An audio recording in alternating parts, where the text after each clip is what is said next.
Hey everybody and welcome back to my channel. This is Dr. Krachek and I'm very excited for a very short video but about a news that I cannot miss. Kenyo's gonna meet Demidov tomorrow. So is it possible? The dream is still alive. Um just for fun fact, I just made a mock draft today. Demidov was my pick. I was lucky enough. But yeah, tomorrow Kenyo's gonna meet Demidov and that's pretty exciting for a lot of Montreal Canadian fans.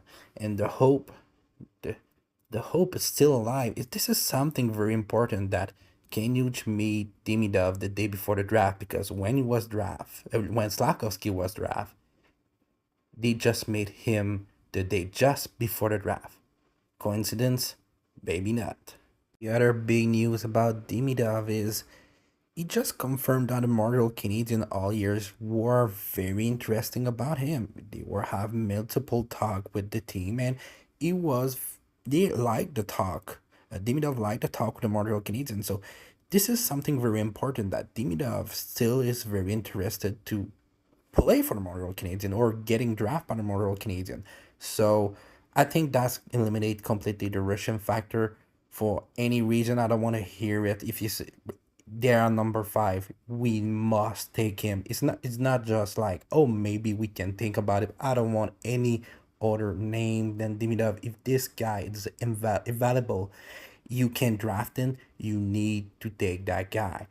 This is the guy. This is the guy who can change your franchise. This is the guy who can make your rebuild quicker. This is the guy you need. But at the same time, this is why I had doubt that he would still be there number five. I really like the fit with Chicago, with Connor Bedard and everything, but if Chicago decided to go with the RD1, a guy like Leveshnov, this is maybe a reason why they will not take Demidov.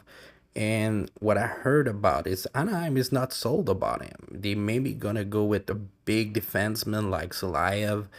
And now the only wild card is kind of Columbus. And I heard they were really in love with Kenan Lindstrom. So I think the door is open. I think maybe Montreal is lucky enough to maybe get this guy. I still have my doubt that Demidov gonna be there number five. I don't really think so. It's a maybe me that I think is the second best player in the draft, and I think Chicago gonna take him. But I really hope that Friday, when everything's gonna happen, we are gonna see Demidov with the Montreal Canadian shirt on the stage. So that was Dr. Crosscheck. Hope you like this video. If you do, like and subscribe, and I hope to see you next time.